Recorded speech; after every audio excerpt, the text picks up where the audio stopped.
Alrighty, we're here with Justin again with his deck, Muzzio, Visionary Architect. It's pretty baller. Leonardo da Vinci of Magic. He literally poops machines. That's a good reference, Leonardo da Vinci. I'll remember that. Look at this picture. I mean, come on. I know. He's got the Renaissance baller in the background. You got the Thopter on the back wall. That's a Thopter? Yeah. Oh, it is! Well, damn. He's good. At one point, him and I both had Muzzio decks going on, and I just kind of half-assed mine, just giving it a test roll, and it ran really good. And he ended up making one and investing time and stuff into it, so I kind of just relinquished the title to him, and he's done an awesome job with it. So it's a really cool deck. It's my baby. Yeah. So we're starting off with lands. Well, I'm going to first explain this for people that don't know, in case they don't know what Muzzio does. 2 blue, colorless, get you a 1/3 body. Not very impressive, but the main part here is for blue and 3 colorless, tap it, load the top X cards of your library, and you may put, where X is the highest converted mana cost of artifacts you control on the table, you may put one of those into play for free. So you put one from your top deck into play. Straight into play, not in your hand, not in your graveyard, but into play. Boom. So, okay, here's a hypothetical. I got Soul Ring, I have no other artifacts. I use his ability, oh, top deck, Blightsteel Colossus, into play.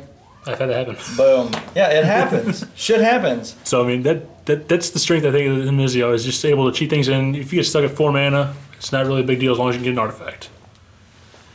In this deck, I run 33 lands. What? Only 32 produce mana. Oh my god. I don't need the lands for the most part, as long as I hit my 4. Then I'm good with Muzzio. You know my thoughts on I know, you want more. You want more. You want more. I don't run below 38, hardly ever. But I got tricks in this deck to get the mana. People are probably noticing, these are snow-covered islands. Ooh, fancy. There's a reason for it. You'll see it later. I run a total of 16 of them. I'm guessing we probably can guess what that... I'm hoping that people know. What that is, but anyways. For my non-basics, I have Academy Runes. Good card. Get my artifact back on top of my library. Whatnot. Arcane Lighthouse is a new addition here. I thought about putting in Glaring Spotlights, but this is a free drop. And it taps for mana. Glaring Spotlight does not tap for mana. Yep, it gives you guys unblockable, but to me, I'd rather have That's alright. Buried Rune. Pretty much a staple for anything artifact. If I need to get something back, it goes back to my hand instead on top of my library. Citadel. It's artifacting a land. Yep, later on I can fetch for it. One land I have that does not actually produce mana is Eye of Ugin. I don't even care about the first parts of being able to find colorless Eldrazi costing less. It's that tutor. It's the tutor in it. That tutor. How many artifact creatures do you run? A crap load. A lot. A shit ton of artifacts. So you're pretty much 7 mana as a land. Search for one of your creatures. Yep. And since I only have 18 non-artifact spells in here, I have a crap load of artifact creatures. That is hellaciously high for artifacts. Manamo. If you're running blue, there's no reason not to run this land. And he themes with the general. It's a shoe-in. It works with any general. I mean, even if your general doesn't have an activation ability, you can use it to untap him after you attack. Absolutely. It doesn't cost you anything. Petrified Field. Purchases colorless, sack it, return the land from my graveyard to my hand. It's good. Helpful for someone's strip mines, wastelands, does something annoying to me. Reliquary Tower, that's pretty much a necessity. Move this way. Alright. Reliquary Tower, yep, maximum hand size is important. Rogue's Passage. It's a personal favorite of mine. When you got a problem, just get around it. Yeah. Another artifact land. Again, it's one, if I happen to hit nothing else, I hit a land with Muzzio coming in. Also, I'm guessing you run Trinket Mage, right? Yep. Trinket Mage will You're let me missing your land drops, you can hit that. I mean, it's a last ditch effort. But it's important. Yeah. Temple of the False God, stable. I mean, there's not much to say about it. Thespian Stage, I feel this card here needs to become a staple. It does. I mean, I see a lot of people with deck lists that don't include it. Why? See, I find a lot of times that people run, I mean, everybody runs those little dual balance lands that tap for like green and white or green and blue. It turns one of their lands for me into another temple. Yeah, or a Cabal Coffers when people run that shit. I got a bunch of colorless mana, which, hey, that doesn't hurt me. Yeah. Talaria. I use this for the transmute. I don't even care about the tap ability. What do you transmute for? Well, you'll see I use the transmute for the following 3. Versus mine. Versus Power Plant, Mine, and Tower. Well done. Any artifact deck should run those. And they're the old Antiquities ones, right? That's Antiquities, right? Yep, I had to trade to get the black border because of my hatred for white. They look good. Vesuva. Again, not as good as Thespian Stage, I don't think. I mean, Thespian Stage you actually have to pay. Yeah, Vesuva this is comes like, to play tapped. This is like 5 times more valuable, like price-wise, than... It's because it doesn't have to take the turn to turn into something. Yeah, I got that. But I prefer Thespian Stage just because it's also repeatable. Yep. Next we're going to get into my mana fetch. So, Expedition map. I can find any land I want. Any land. Any land. So it's such a useful card. Surprisingly useful. First thing I usually do is my Academy Ruins. Next turn after that, put it down on top of my library again from Academy Ruins. Then I go get my Tron. Look at that. Look at that. There's a nice little cycle that you can keep going through. Keep fetching out whatever land you need. Yep. Soul Ring. Stable. Not much to say. Journeyer's Kite. Stable. Let you go and search for all my basics. It's good with monocolored decks that aren't green. Here's the reason I run Snow Covered. Absolutely. I kind of figured, but I mean, I didn't want to overassume.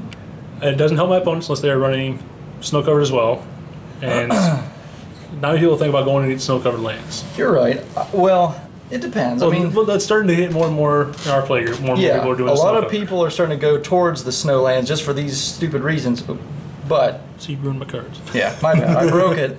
But you know, whenever I run that stuff, I don't even give a shit. I run basic fucking lands. Which usually ends opposing me because I try to get the Snow Covered. Don't even care. Yeah, it's the flip side of both coins on that. Yeah, I don't even care. I run basics. Solemn, another staple. Yep. Land fetch, card draw. Can't Artifact. complain. Gilded Lotus. Gilded Artifact. Now we're going to get into the colored spells I have. I have 18 total. You're going to see 17 in this pile here, I believe, that are the colored non-artifact spells.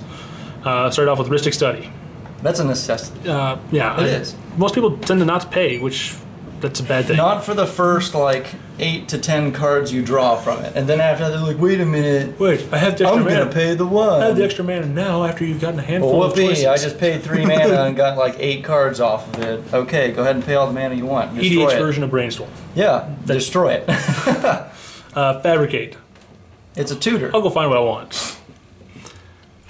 You have your Treasure Mage and Trinket Mage, his little brother. Got them both in here. I got plenty of big things to get for, and I got a total of 8 things with Trinket. I really like him. I mean, Trinket Mage is just one of those cards that can go in a lot of decks. If you run Soul Ring, hey, you can run Trinket Mage and fetch up Soul Ring. Yeah, I'd want more than one artifact in there. Right. But I'm just saying. Yeah, I get you. There's plenty of artifacts I've won that are worth grabbing. Mana Vault, Voltaic Key, I run those a lot. Yep. Trinket Mage gets me one of those I don't have. Then I have my control spells. Forbid. I love Forbid. Has the buyback. You know, I use it once in a while, but for the most part, it's just a good counter spell. If I need to, get it back. Now, you got a lot of draw power in the deck. Yeah. That's a great card to have because if you're constantly reloading your hand, you're getting value out of that. Even though you're discarding 2 cards, it's oftentimes irrelevant. That and with Muzzio too, I'm not really playing the cards. I'm fetching. Yeah, it's irrelevant that you're discarding cards, but you're going to get 2 or 3 good uses. At least I personally get like 2 or 3 good uses out of Forbid before I decide I don't want to dump stuff. Yeah, I've had enough. Hinder, another blue staple in EDH. Tuck them generals. And Spell Crumple, the more powerful brother of Hinder. Yep. Then I have, of course, Rewind. Counter it and untap 4 lands. Well, when my lands are tapped, pick your lands. Most of my lands are going to tap for more than 1 mana. So untap your Urza lands. Plus 1 more. Yeah, I'll tap 4 lands, even though I don't have to. Float that mana and get it back in here. Yep. And then the ultimate counterspell. That gets people so often. Like, even like playing with you in the groups we play in, it catches people off guard. Like, it's a lot of late game tomfoolery is what time stop is. Because people they'll be gathering their army, and right before they go to attack, it's like, your turn's over, done. Well, it's like, fuck! I was counting on that attack. I will actually give people the warning. I'll be like, I got time stop in my hand. Most of the time they don't believe me. That is true. Because the way I play, people don't believe me. Yeah, I will agree that you do warn ahead of time. If you do something that I don't approve of, I will stop time. Your time will be over. Time is up. They don't believe me, and I got the power. Then we got some more of my pseudo control. Capsize is so good. It's just like, I mean, it's buyback and buyback. I mean, it's such a good card. For 6 mana, it seems pretty crappy. But then you realize it's not just a creature. It's not permanent. It's any permanent. And with the mana rocks, you got like I got the extra planar lens and whatnot. I got enough mana usually to get it out there. And you know, if you have desperation, I just cast it for 3. Get you can really wreck stuff with that. The bigger brother, Cyclonic Rift. Blue, you need that for your victory win. This is basically what Prophet of Krufix is for blue-green for me. It's just gold. It's gold. It's amazing. I like it. If you're playing like your wife has a Kalia deck, if she's barreling down at you, okay, I can last ditch effort 2 mana bounce Kalia before she batters me over the head. Bladders you? Bladders me. Or I can overdose. I'm gonna start purposefully misspelling things. Bladder. She bladders me, I'll overdose her, but overload it and wipe everyone else's shit. One-sided evacuation. Yep. Turnabout. I've used this offensively and defensively. Yeah. Tapping or untapping all artifacts, creatures, or lands target player controls. Yeah, that gives you an extra play phase. Yep. Or if I swing all out, something screwed up somewhere, untap all my artifacts. I'm good to go again for defense now. 4 mana. Reweave. Pretty good spot removal and blow. Now, I never heard of this card. Now, back when Kamigawa and that whole crappy block was out, me and my buddies all bought like a box each of these different sets, and we made only block constructed decks. So they all sucked in their own right because they were all just Kamigawa cards only. That's it. Just Kamigawa cards. And we kind of traded amongst ourselves, but I still don't recall Reweave, and that's a surprisingly useful card. A little steep on the cost for 6 mana, but it's EDH, so you'll get there. And for me, it's usually 3 lands. And it gets rid of a permanent. Yep. So that could be Planeswalker. And the good thing is they sacrifice. Yeah. Yeah, they sacrifice a Planeswalker, an artifact, an enchantment, something. Like, it gets something out. Yeah, you'll spit something else back out, maybe. But a lot of times I only run maybe 1 or 2 Planeswalkers, for example. Yeah. Or, I use it desperation on their stuff. Yeah. If I see Kalia, I'll get rid of Kalia. Hopefully I get something smaller. More than likely something less menacing than Kalia. But if not, Animar's another good target. I mean, he comes right back out usually, but... Yeah. It's a good removal. And then Time Spiral. Another one of the free spells. Yeah. Shuffles everyone hand, graveyard in, draw 7 cards, I untap 6 lands. That can catch people off guard. Especially after you find out someone just tutored for 2 or 3 things. Mm-hmm. Then Beacon of Tomorrows. Take an extra turn and maybe get one later on. Blue's got to have something like that. You got to have fun. Yeah. I mean, it's not the most powerful. I like the Beacon series. They're pretty cool. At 8 mana, it's a little heavy, but, it's fun. That's the nature of the beast when it comes to those extra turn cards. They're kind of top heavy. After that, I got kind of my utility cards here. Tormod Script. General usage. There's enough things out there. I don't have access to Bajuka Bog because I'm blue, but it does the same job. Now, question. What's your thoughts on Relic of Progenitus versus that? I don't like how Relic targets my own graveyard as well. It hits everybody's graveyard. Okay, gotcha. Or I can let them choose a card, which they're not going to choose what I want them to choose, more than likely. Gotcha. Doesn't that target, like you remove target card in the graveyard? I believe the wording is the target opponent removes a card from their graveyard. I believe. I could be mistaken on that, but I just know the exiling graveyards affects me too, so I shied away from it. Gotcha. Okay. Elixir, to me, that's one of my staples. I have to have it almost every one of my decks. I don't like getting milled to death. Yeah, it's here and there. It happens. Sensei's Top. Good and everything. Good and everything. Bit pricey, but hey, it's a good card. It's an artifact. Voltaic Key.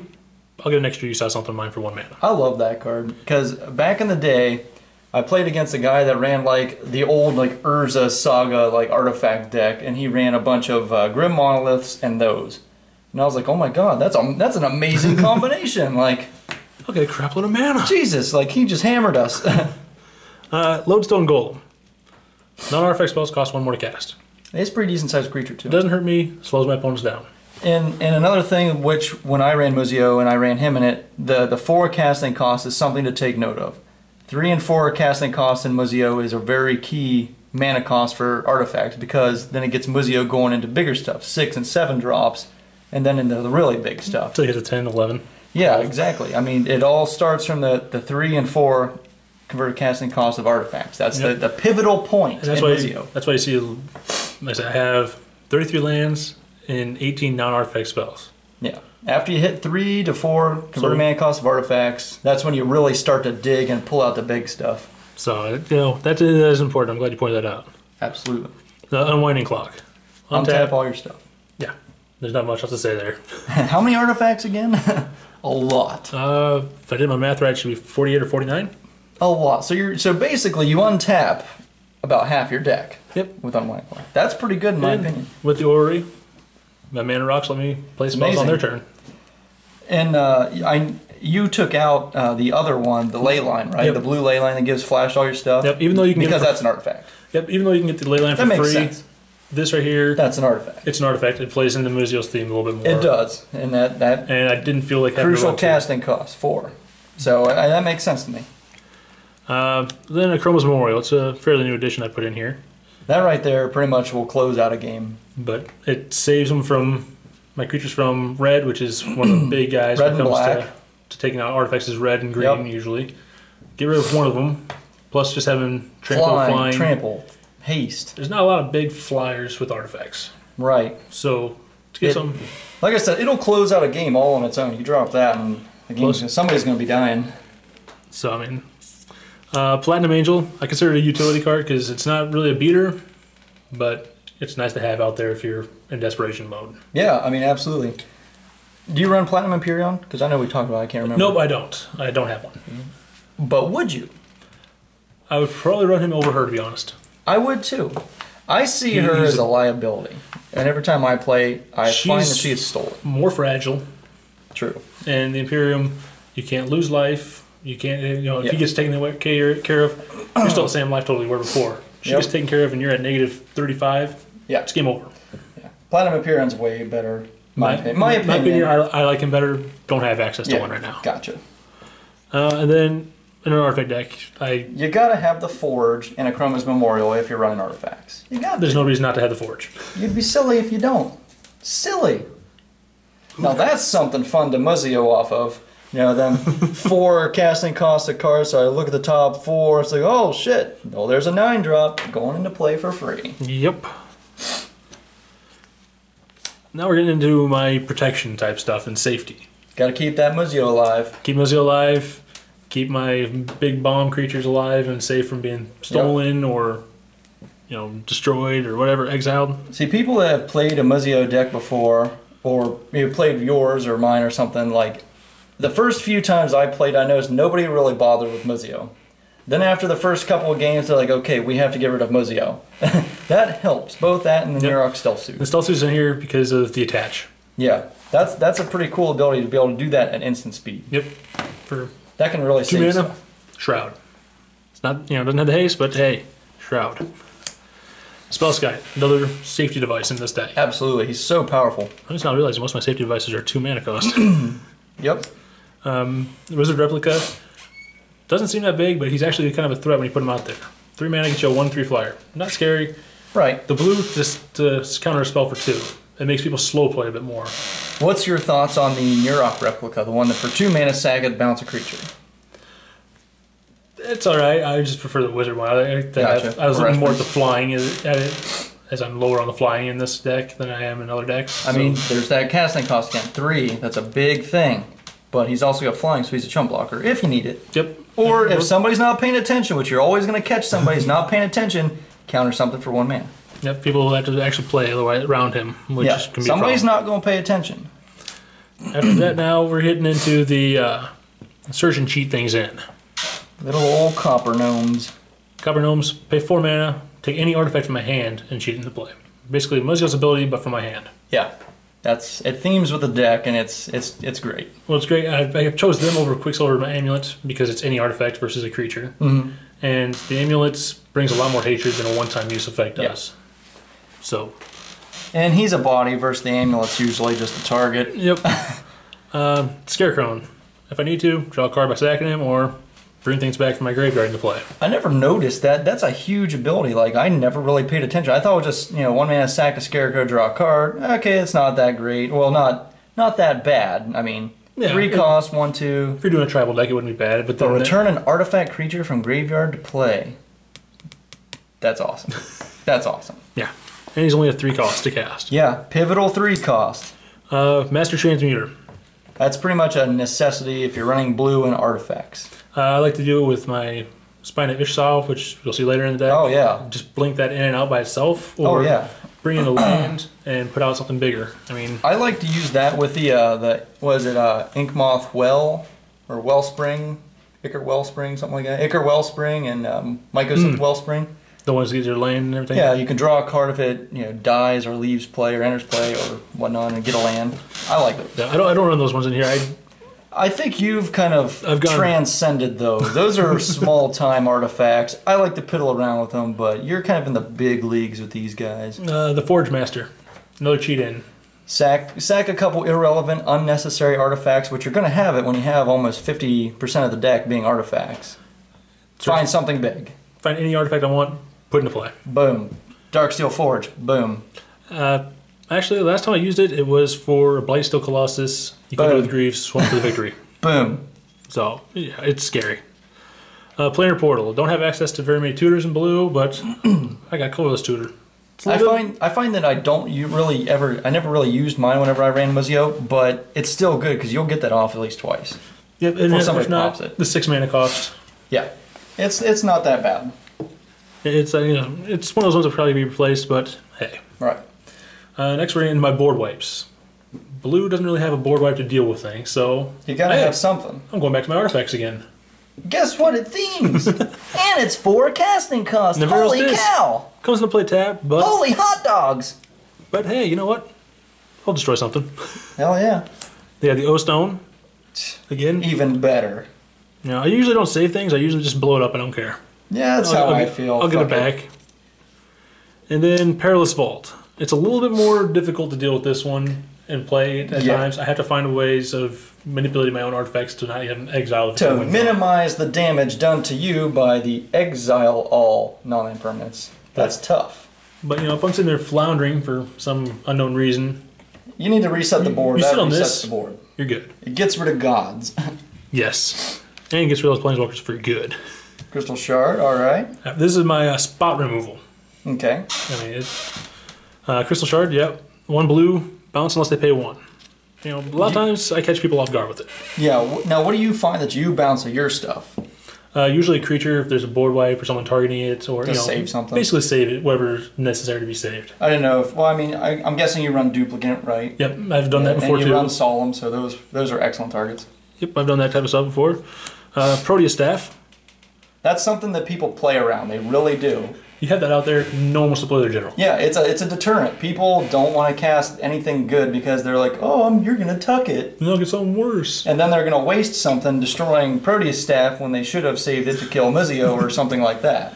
I've done it for my own tokens too before. Like use my Mer token from a Battle Sphere. Absolutely. Pops out, How many creatures do you run?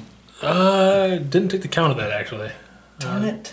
Damn it, Justen. Hey, I got more prepared this time. Dang it. All right. I think I'm kind of low on the creature count maybe. But you got big quality creatures. Yeah. So you're tucking a token to find something quality. Yeah. Vidalcan Shackles. You run blue. I mean, you got to run that. I love that card. The only problem I run into is if I get Unwinding Clock and that out at the same time, it nullifies the Shackles, but then you just play around it. Yeah, you can play around it. Erratic Portal. Another Crystal Shard. Another Crystal Shard, basically. And Lux Cannon here. That's nifty. It's slow, but it deals with problems. Do you find that you actually really use it? Because I tried once and it didn't really work. The couple times I've gotten out there, I've gotten in conjunction with the Unwinding Clock. Oh, yeah. So that's bad. Every 3 turns, pop it. Voltaic Key, put an extra counter on it. Yeah, I mean, there's enough ways to manipulate it, I think, that I should be fine usually. And then you're just talking about him, spot removal. Absolutely. Don't care what he takes out, he just takes it out. And player spot removal right here. Remove a player. Kill a player. Well, this with my Academy runes, if I want to be a true jerk, to put it nicely. It is possible. I can play the game by myself. This is just one artifact that I never really ran in my artifact decks. I don't know why. It gets hated. I think so, but I don't know. I should. I really should. For 10 mana, They can really mess somebody up. I mean, their turn's done. You can really screw them over, or screw someone else over with that player. Yeah. So you gotta use it to your advantage. I don't know, just my preference, I guess. I don't care for it. I consider Mimnarch spot removal because guess what? It's no longer yours; it's mine. So yeah. You know, you saw it in the Animar deck that Matt did a while ago. Mm-hmm. You put it in there because everyone else started doing Mimnarchs. Oh yeah. I've had Mimnarch in every blue deck I've ever done. Oh yeah. He floats around and you gotta have an answer for it. And the best way to do it is with another Mimnarch. Or naturalized, but Memnarch's cool too. Memnarch versus Memnarch combat. I guess that's cool. It's more fun. That's more fun. The spine, like I said earlier, bounce in and out, destroy something. It's permanent also. Yep. Then we're going to get into my, let's see what I call this, my copy. I was real original with that idea. Sculpting Steel. I have many targets 50% of your deck, again, almost 50% of your deck is choose an artifact. Choose the best thing. Yeah. And guess what? Sculpting Steel version 2.0 right here. Yep. Sculpting Steel with possible legs. Mirror Works. I've actually never gotten this card to stick. Really? I find that was one card, because I encouraged you, I was like, dude, you need this. I've never got it to stick. That thing does so much work for me. For 2 mana?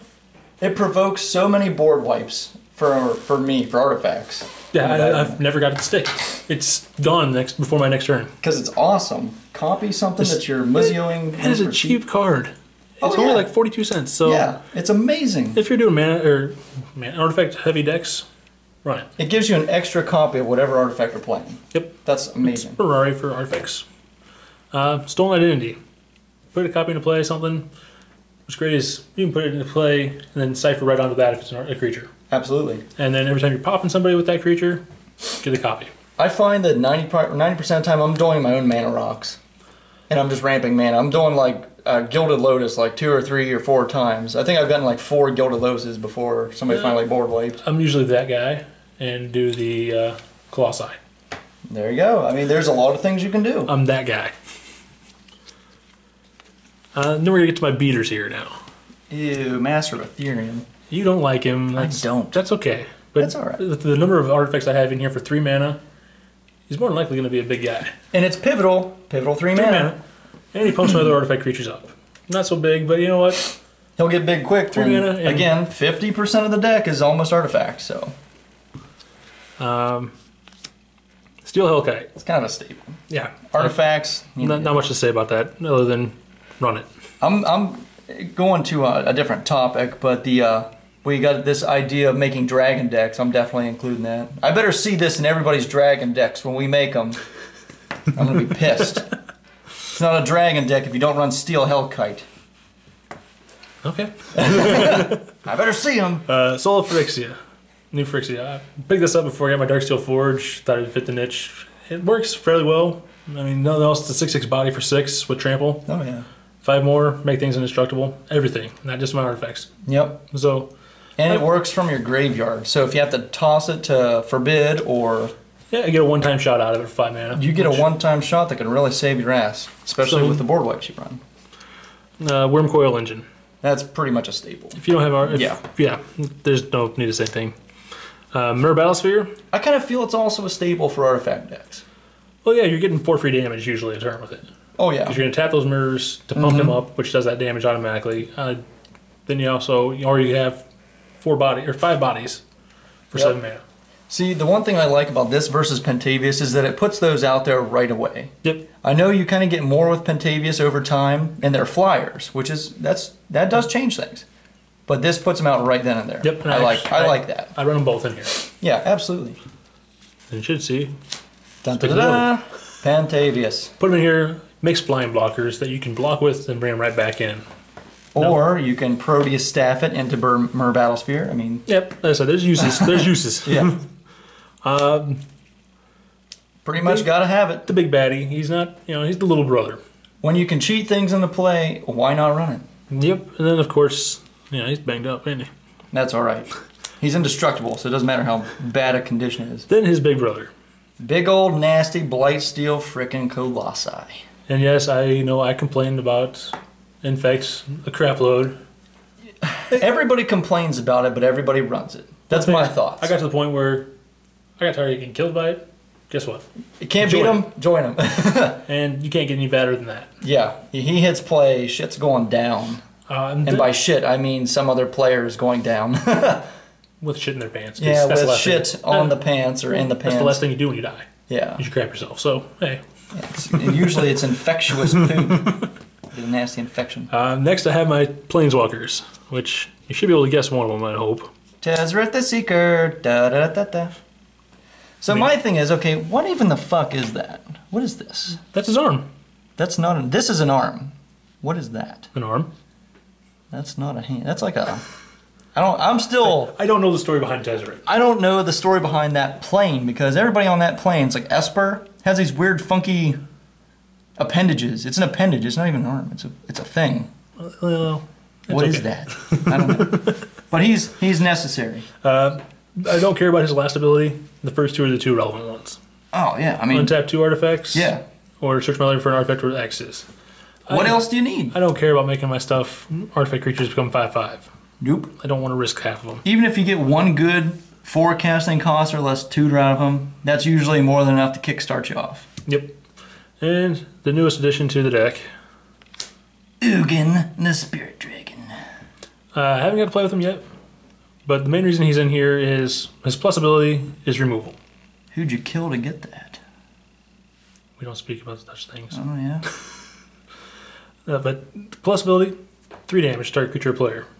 It's removal. Planeswalkers with self-protection like that are great. Yep. His mice ability, exile stuff. Exile each permanent with converted mana cost X or less that is 1 or more colors. Colorless, a colorless thing, just like Karn, costs 1 more mana than Karn, is a little bigger than Karn as far as little counters, and he's so easy to ultimate. 10, that's all you need. 10. 3 turns. And that's pretty decent. That can change the game. It's a reverse cool ultimatum. Yeah. I mean, gain life, meh. Draw 7 cards, that can change the game. And put 7 permanents onto the battlefield. That can definitely change some shit. Yeah. And like I said, I don't have very many non-artifact permanents in here. Yeah. Or non-permanents in here to begin with. So, I mean, that's kind of right there in a nutshell. Muzzio. I can get him up here. Yeah, put him up there. We'll put him on top of Ugin. Yeah. Muzzio. Ba-ba-da-da-ba. Da-da-da-da-da-da-da-da. Alright, so after this we're going to play a couple games, so stay tuned.